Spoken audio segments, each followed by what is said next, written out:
Na segunda metade da década de 2010, alguns jovens diretores buscaram dar uma nova cara ao cinema de horror, gênero bastante fadado à mesmice, à falta de originalidade e à incessante busca por sustos fáceis.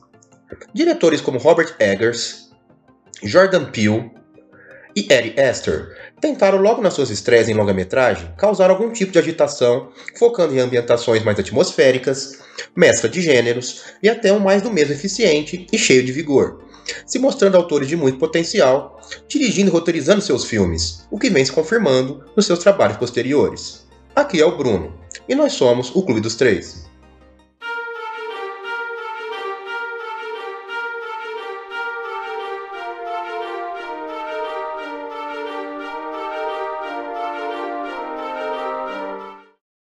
Quantas vezes nos deparamos com um filme inicialmente sem tanto alarde, que gerou tamanha expectativa no seu lançamento, que acabou até furando a bolha dos fãs de cinema mais fiéis, chegando para o público mais esporádico, sendo tratado pela crítica até como um dos maiores filmes de horror dos últimos tempos, o que inevitavelmente causaria visões bem distintas de quem o assistiu em meio a tanto hype.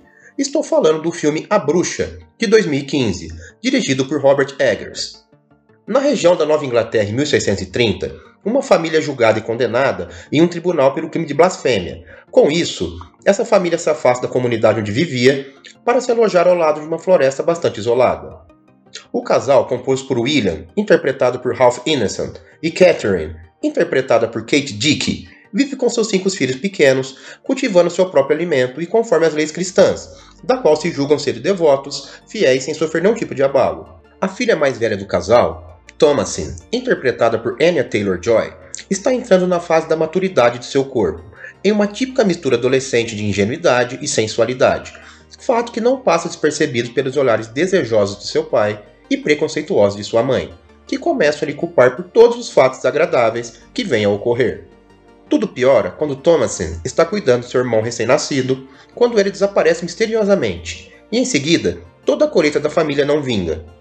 Situações inexplicáveis que caem como uma bomba na família se transformam totalmente, fatos que vêm com o questionamento da fé e nos medos místicos próprios do período em que vivem. A culpa, um dos temas mais fortes do cristianismo, recai sobre Thomasin, que é imediatamente acusada de ser uma feiticeira. Para piorar a situação, algo sobrenatural e demoníaco se espreita na floresta ao lado, causando todas as dúvidas possíveis em relação a todos esses estranhos acontecimentos. A Bruxa é uma obra que se propõe a se fazer profana em pilares morais como a família e a religião.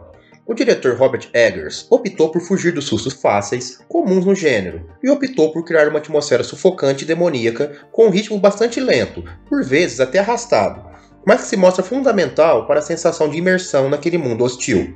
Essa sensação sufocante tem forte influência da sua incrível fotografia, sua trilha sonora e dos sons ambientes naturais como a chuva, vento e barulho de animais. Além, claro, do fato de haver muitas crianças em cena, o que aumenta o clima de que algo terrível possa acontecer. Alguns momentos certamente ficarão na memória de quem assistir, como os encontros com o bode Black Phillip, animal que possui uma aura sombria durante todo o filme, e será fundamental para acontecimentos importantes na trama na sua inspiração diabólica, e também sua sombria e inesperada cena final, que se mostrou bastante divisível entre o público. Eu particularmente gostei bastante. Quando estreou nos cinemas, A Bruxa chegou como um filme que abalaria o espectador e isso o tornou um sucesso de bilheteria, mas também gerou insatisfação e decepção de muitos que esperava, talvez, algo mais próximo do cinema de sustinhos que domina os filmes de horror atual. O filme, claro, não é perfeito e certamente seu ritmo lento e a criação do medo pela atmosfera não poderá agradar a todos. Pode incomodar também o fato do mal imperar durante todo o filme e no seu final, mas divergências à parte, certamente A Bruxa se destaca por ser um dos mais interessantes filmes do gênero dos últimos tempos. Podemos nos perguntar, dentro do gênero de cinema de horror, quase tudo já foi realizado ou tentado. Como podemos fazer algo instigante o suficiente para chamar a atenção e dar uma revigorada em algo já tão batido? Logo na sua estreia, o diretor Jordan Peele deu a resposta, mesclando suspense, comédia, ação e drama, e tudo isso sem deixar de ser filme de terror. Estou falando de Corra, de 2017. Chris Washington, interpretado por Daniel Kaluuya, é um jovem negro que namora há alguns meses Rose Armitage, interpretada por Alison Williams, branca e filha de uma família de posses e ótimas condições. Certo dia, Rose convida Chris para ir até a casa de seus pais no interior dos Estados Unidos para uma visita inesperada. Já na expectativa da viagem, Chris descobre que os pais de Rose não sabem que ele é negro, mas como está completamente apaixonado, segue viagem mesmo assim, contrariando a dica de seu grande amigo Rod Williams, interpretado por Lee Howery, que não via essa situação com bons olhos. Durante a viagem, um acontecimento trágico já dava indício do que estaria por vir. Eles atropelam um cervo que atravessava a rodovia, ferindo gravemente o animal, fato que mexe profundamente com Chris, que encara os olhos do bicho como que prevendo algo de muito estranho e violento. Além disso, um policial completamente racista os interpela na estrada, causando mais conforto a Chris. Ao chegar na belíssima casa dos pais de Rose, se depara com duas figuras absolutamente simpáticas e receptivas a ele. Jean, interpretado por Bradley Whitford, e Missy, interpretada por Catherine Keener, causando uma certa surpresa pelo comportamento liberal pouco comum em um casal branco do interior. Chris não teve como não reparar também nos empregados da casa, todos negros e com uma aparência estranha, como se estivessem dopados e robotizados, deixando Chris em uma situação nada confortável. Uma festa na casa dos pais de Rose conta com muitos brancos de comportamento preconceituosos, disfarçados, e apenas um negro, mas que também parece não estar na sua normalidade. E seus ressentimentos estavam certos. Acontecimentos muito bizarros e violentos estariam por vir. Corra é praticamente dividida em duas partes. A primeira metade sutil e de crescente tensão, demonstrando de forma cínica o comportamento dos personagens disfarçando seu racismo, contrastando com sua metade final, mais intensa e com violência extrema, lotada de cenas surpreendentes e marcantes, desenvolvendo os personagens cada qual a sua reviravolta na trama e evidenciando o importante ponto do filme, a hipnose. A questão racial, claro, é o mote principal adotado por Jordan Peele no filme. É incrível o modo como ele usa quebras de expectativas e sobre a questão do racismo, nos joga na cara para depois subverter tudo, sem deixar de ser crítico.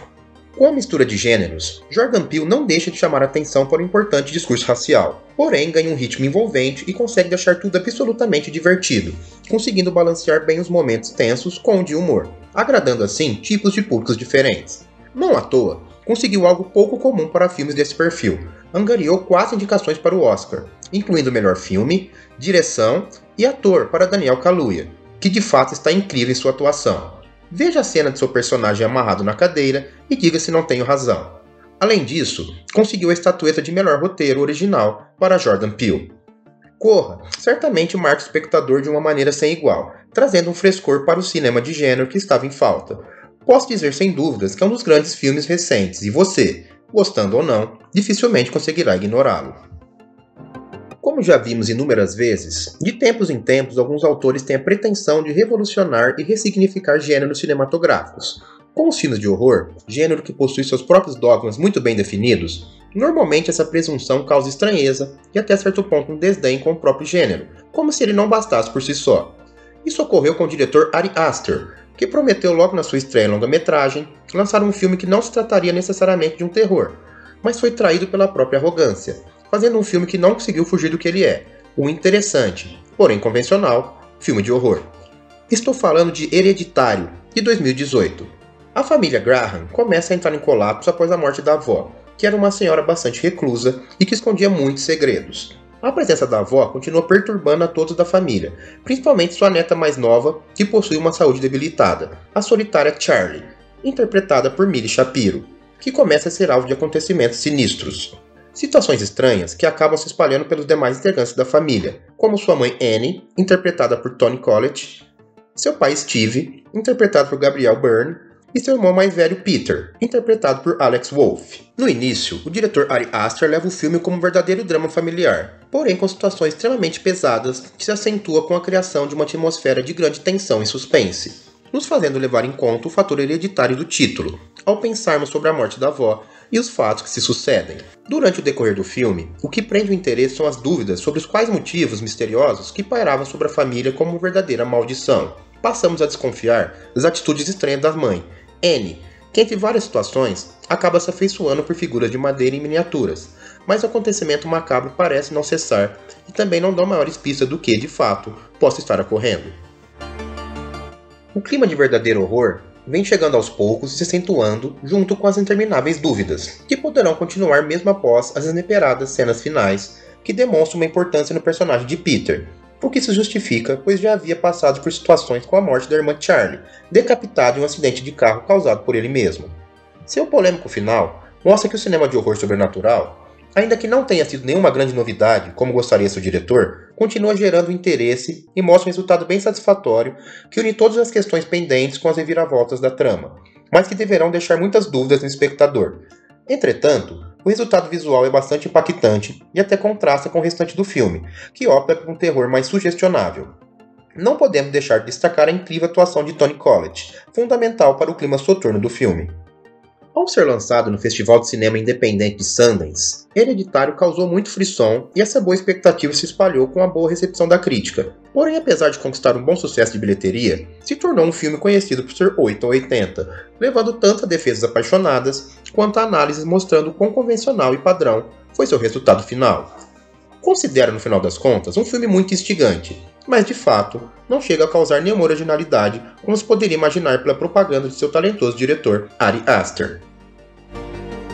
Essas são as dicas de 3 filmes do cinema de horror mais recentes de novos diretores inquietos, que ainda podem ser considerados como novidades interessantes dentro do gênero.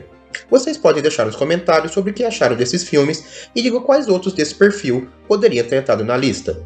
Se você curtiu nosso conteúdo, deixe seu like, se inscreva no canal, compartilhe com seus amigos e ative o sininho para receber nossos próximos vídeos.